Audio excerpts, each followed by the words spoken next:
Hi friends, welcome to fabulous life. Depressed ആയിരിക്കുന്ന സമയത്തും എങ്ങനെ മോട്ടിവേറ്റഡ് ആവാം എന്നതിനുള്ള 7 ഫാബുലസ് ടിപ്സും ആയിട്ടാണ് ഞാനിന്ന് നിങ്ങളുടെ മുമ്പിൽ വന്നിട്ടുള്ളത്. എല്ലാവർക്കും ലൈഫിൽ ഒരുപാട് പ്രശ്നങ്ങളെ ഫേസ് ചെയ്യേണ്ടി വരാറുണ്ട്. ചിലർക്ക് അതിനൊക്കെ ഈസി ആയിട്ട് നേരിടാൻ പറ്റും, ചിലർക്ക് അതിന് കഴിയാറുമില്ല. അപ്പോൾ അതൊരു തെറ്റായിട്ടുള്ള കാര്യമൊന്നുമല്ല. പ്രശ്നങ്ങൾ നേരിടാൻ പറ്റാതെ ഒന്നിനു പുറകെ മറ്റൊന്ന് വന്ന് ചേരുക കൂടി ചെയ്യുമ്പോൾ നമുക്ക് താങ്ങാൻ പറ്റാതെയാവും. അപ്പോൾ അത് ഡിപ്രഷൻ എന്ന് പറയുന്ന അവസ്ഥയിലേക്ക് മാറും. എപ്പോഴും ദുഃഖം, എന്തുകൊണ്ടെന്നറിയാത്തൊരു സങ്കടം, എല്ലാവരോടും ദേഷ്യം തോന്നുക, ആരോടും സ്നേഹം തോന്നാതിരിക്കുക, നഷ്ടബോധം, ജീവിതം മടുത്തായിട്ട് തോന്നുക, അങ്ങനെയൊക്കെ ഉള്ള ഒരവസ്ഥ.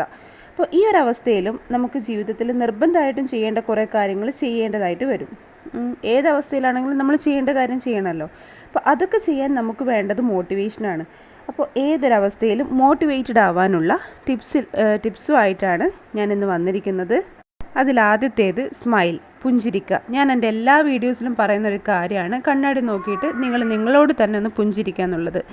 നിങ്ങളെ നോക്കി പുഞ്ചിരിക്കാൻ, അല്ലെങ്കിൽ നിങ്ങൾക്ക് ആശ്വാസം നൽകുന്ന ഒരു നല്ല മുഖം കാണിക്കാൻ ആളില്ലാത്തത് തന്നെയാവാം നിങ്ങളുടെ പ്രശ്നങ്ങൾ കൂടാനുള്ള ഒരു കാരണം.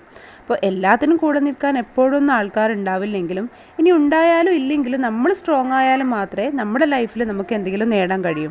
അപ്പോൾ സെൽഫ് കോൺഫിഡൻസ് വർദ്ധിപ്പിക്കാനും ഡിപ്രഷനിൽ നിന്ന് കരകയറാൻ പോലും ഈ ഒരു പുഞ്ചിരി കൊണ്ട് നിങ്ങൾക്ക് കഴിയും.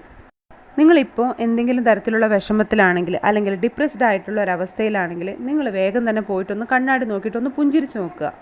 അങ്ങനെ നിങ്ങൾക്ക് പുഞ്ചിരിക്കാൻ കഴിഞ്ഞാൽ നിങ്ങളെ തോൽപ്പിക്കാൻ വേണ്ടി പിന്നെ നിങ്ങളുടെ ഫീലിങ്സിനോ അല്ലെങ്കിൽ മറ്റൊരു വ്യക്തിക്കോ ഒന്നും കഴിയില്ല. അതുകൊണ്ട് നന്നായിട്ട് പുഞ്ചിരിക്കുക. 2, ഡിപ്രസ്ഡ് ആയിരിക്കുമ്പോൾ നിങ്ങളുടെ എനർജി ലെവൽ എന്ന് പറയുന്നത് വളരെ കുറവായിരിക്കും. ഒരു 100%-ൽ 20% മാത്രമേ നിങ്ങൾക്ക് ഉണ്ടാവൂ. ഇപ്പോൾ നോർമലി നിങ്ങൾക്ക് ഉണ്ടാവുന്നത് ഒരു 70-80% എനർജിയാണ്. അപ്പോൾ നല്ല ആക്റ്റീവ് ആയിരിക്കുമ്പോൾ, ഹാപ്പി ആയിരിക്കുമ്പോൾ, മോട്ടിവേറ്റഡ് ആയിരിക്കുമ്പോൾ മാത്രമാണ് നമ്മളുടെ ഫുൾ എനർജി ഉപയോഗിക്കുന്നത്. അപ്പോൾ ഇങ്ങനെ എനർജി ലെവൽ ഡൗൺ ആയിരിക്കുന്ന സമയത്ത്, അല്ലെങ്കിൽ അങ്ങനെ ഒരു അവസ്ഥയിൽ നമ്മുടെ ലൈഫ് ഒന്ന് റീസ്റ്റാർട്ട് ചെയ്യാൻ വേണ്ടി ആദ്യം ചെയ്യേണ്ടത്, നിങ്ങൾക്ക് ചെയ്യാനുള്ള കാര്യങ്ങളുടെ ലിസ്റ്റ് എടുക്കുക. കുറച്ച് കാര്യങ്ങൾ ലിസ്റ്റ് തയ്യാറാക്കുക. എന്നിട്ട് ഏറ്റവും കുഞ്ഞു കാര്യം ആദ്യം ചെയ്യുക. അതൊരു ചായ കുടിക്കലോ ഒരു കോഫി കുടിക്കലോ അല്ലെങ്കിൽ ഒന്ന് ഫ്രഷ് ആവലോ ഒക്കെ ആവാം. നിങ്ങളിപ്പോൾ ഇരിക്കുന്ന ഒരവസ്ഥയിൽ നിന്ന് നിങ്ങൾക്കൊന്ന് മാറണം എന്ന് തോന്നിയാൽ നിങ്ങൾ ചെയ്യേണ്ട ആദ്യത്തെ കാര്യം ഇതൊക്കെ തന്നെയാണ്. നിങ്ങളെ ഒന്ന് ആക്റ്റീവ് ആക്കാൻ പറ്റുന്ന എന്തെങ്കിലും കുടിക്കുക അല്ലെങ്കിൽ കഴിക്കുക. അതുപോലെ തന്നെ ഫ്രഷ് ആവുക, ഒന്ന് കണ്ണാടിയൊക്കെ നോക്കി ഒന്ന് മൊഞ്ചാവുക. എന്നിട്ടിങ്ങനെ ഓരോ കാര്യവും ചെയ്ത് കഴിയുമ്പോൾ നിങ്ങളുടെ ടു ഡു ലിസ്റ്റ് അതൊന്ന് ടിക്ക് ചെയ്യുക. 3, ഒന്നും ചെയ്യാൻ പറ്റുന്നില്ലല്ലോ, വീണ്ടും ഫെയിലായി പോകുന്നല്ലോ, അങ്ങനെയൊക്കെയുള്ള ചിന്ത വരുമ്പോഴൊക്കെ ആ ചിന്തയെ തട്ടിമാറ്റിക്കൊണ്ട് എനിക്ക് പറ്റുമെന്നും, അതുപോലെ തന്നെ ഇതൊക്കെ ചെറിയ കാര്യങ്ങളാണ്, ഇതിനേക്കാൾ എത്രയോ ബുദ്ധിമുട്ടുള്ള കാര്യങ്ങൾ ഞാൻ ഈസി ആയിട്ട് കൈകാര്യം ചെയ്തിട്ടുണ്ടെന്നും ചിന്തിക്കുക. നിങ്ങൾ മനഃപൂർവ്വം കൊണ്ടുവരുന്ന ചിന്തയാണെങ്കിൽ പോലും ആ ചിന്തകൾ നിങ്ങളെ മനസ്സ് വിശ്വസിക്കാൻ വേണ്ടി തുടങ്ങും. അപ്പോൾ നിങ്ങൾ സ്ട്രോങ് ആണെന്ന് നിങ്ങൾ മനസ്സിന് പറഞ്ഞു കൊടുക്കുകയാണെങ്കിൽ മനസ്സ് അത് തന്നെയാണ് വിശ്വസിക്കുക.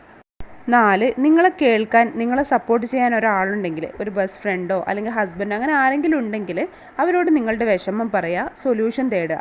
ഇല്ലെങ്കിൽ എപ്പോഴും ഞാൻ പറയുന്നത് പോലെ ഒരു പുസ്തകവും പെന്നും എടുക്കുക. അതിലേക്ക് നിങ്ങളുടെ ഇപ്പോഴത്തെ അവസ്ഥയും ചിന്തകളും മനസ്സിൽ തോന്നുന്ന എല്ലാ കാര്യങ്ങളും അതിലേക്ക് പകർത്തുക.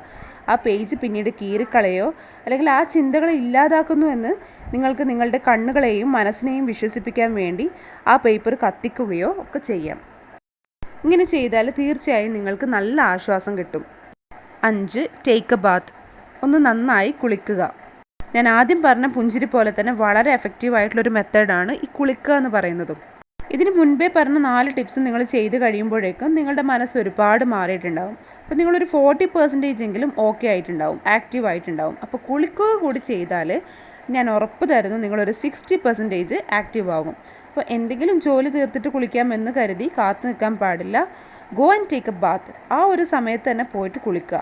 തലയിൽ നന്നായിട്ട് വെള്ളമൊഴിക്കുക. ഒഴുക്കിക്കളയുന്ന വെള്ളം മുഴുവൻ അത് വേണ്ടാത്ത ചിന്തകളും വിഷമങ്ങളും ആണെന്ന് മനസ്സിൽ ഓർമ്മിക്കുക.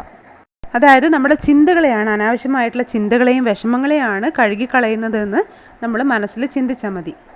6, ലിസ്റ്റ് ചെയ്ത കാര്യങ്ങൾ 1 by 1 ആയിട്ട് ചെയ്യാൻ തുടങ്ങുക. അതൊരിക്കലും സന്തോഷം കിട്ടാൻ വേണ്ടി ആയിരിക്കില്ല നമ്മൾ ചെയ്യുന്നത്. നിങ്ങളുടെ ലക്ഷ്യങ്ങൾ പൂർത്തിയാക്കാൻ വേണ്ടി പേപ്പറിൽ ടിക്ക് വീഴുന്നത് നിങ്ങളുടെ കണ്ണുകൊണ്ട് കാണാനും ലക്ഷ്യത്തിലെത്തുന്നുണ്ടെന്ന് മനസ്സിൽ റിപ്പോർട്ട് കൊടുക്കാനും വേണ്ടിയാണ് അങ്ങനെ ചെയ്യുന്നത്. ഡിപ്രസ്ഡ് ആയിട്ടിരിക്കുന്ന സമയത്ത് നമ്മൾ ചെയ്യുന്ന കാര്യങ്ങളൊന്നും നമ്മുടെ മനസ്സിനെ സന്തോഷിപ്പിക്കാനുള്ളതല്ല, പകരം ആ ഡിപ്രഷനിൽ നിന്ന് കരകയറാൻ വേണ്ടിയിട്ടാണ് നമ്മളിതൊക്കെ ചെയ്യുന്നത്. 7, നന്നായി വെള്ളം കുടിക്കുക. വെള്ളം കുടിക്കുമ്പോൾ നമ്മുടെ ബ്രെയിൻ പവർ കൂടുകയും കൂടുതൽ എനർജി ലഭിക്കുകയും ചെയ്യും. അപ്പോൾ നമ്മുടെ മനസ്സിൽ വേണ്ടാത്ത ചിന്തകളെ ഫ്ലഷ് ഔട്ട് ചെയ്യാനും വെള്ളം കൊണ്ട് കഴിയും. അപ്പോൾ ചെറിയ തലവേദന, ക്ഷീണമൊക്കെ മാറാനും കൂടുതൽ ആക്റ്റീവ് ആവാനും ഇതുവഴി നമുക്ക് പറ്റും. ഈ പറഞ്ഞ 7 ടിപ്സ് നിങ്ങൾ ഫോളോ ചെയ്താൽ 100% ഉറപ്പ് തരുന്നു, നിങ്ങൾ എത്ര തന്നെ ഡിപ്രസ്ഡ് ആണെങ്കിലും നിങ്ങൾക്ക് അതിൽ നിന്ന് ഈസി ആയിട്ട് കരകയറാൻ വേണ്ടി കഴിയും. ഡിപ്രഷൻ എന്ന് പറയുന്നത് എപ്പോഴും കൂടെ കൊണ്ട് നടക്കേണ്ട ഒരു കാര്യമല്ല എന്നുള്ളത് മനസ്സിനെ മനഃപൂർവ്വം പറഞ്ഞ് മനസ്സിലാക്കി കൊടുക്കുക. നിങ്ങൾ ഡിപ്രസ്ഡ് ആവാൻ വേണ്ടി കാരണമാവുന്നത് നിങ്ങളുടെ തന്നെ വേണ്ടാത്ത ചിന്തകളോ അല്ലെങ്കിൽ മറ്റുള്ള വ്യക്തികളോ അല്ലെങ്കിൽ നിങ്ങളുടെ ശരീരത്തിനുണ്ടാവുന്ന ക്ഷീണമോ ഒക്കെ ആവാം. അപ്പോൾ അതെന്താണെന്ന് കണ്ടെത്തി മുന്നേറാൻ വേണ്ടി ശ്രമിക്കുക. ലൈഫ് എന്ന് പറയുന്നത് ഓരോ ദിവസവും ചേർന്നാണ്. അപ്പോൾ ഓരോ മണിക്കൂറും അതിൽ വരുന്ന ഓരോ മിനിറ്റും ജീവിതത്തിൻ്റെ ഭാഗമാണ്. അതുകൊണ്ട് ഡിപ്രസ്ഡ് ആയിട്ട് ഇരിക്കാതെ ഇപ്പോൾ തന്നെ വേണ്ട കാര്യങ്ങളിലേക്ക് കടക്കുക. നിങ്ങൾ മനസ്സുകൊണ്ട് തീരുമാനിച്ചാൽ നിങ്ങൾക്ക് ചെയ്യാൻ പറ്റാത്തതായിട്ടൊന്നും ഉണ്ടാവില്ല. അപ്പോൾ ഇന്നത്തെ വീഡിയോ നിങ്ങൾക്ക് ഹെൽപ്ഫുൾ ആവുമെന്ന് ഞാൻ വിചാരിക്കുന്നു. നിങ്ങൾക്ക് ഈ വീഡിയോ ഹെൽപ്ഫുള്ളായിട്ട് തോന്നിയാൽ മറ്റുള്ളവരിലേക്ക് കൂടി ഷെയർ ചെയ്ത് കൊടുക്കുക. അപ്പോൾ കൂടുതൽ നല്ല വീഡിയോസുമായി വീണ്ടും കാണാം. അൻറ്റിൽ ദെൻ ബൈ.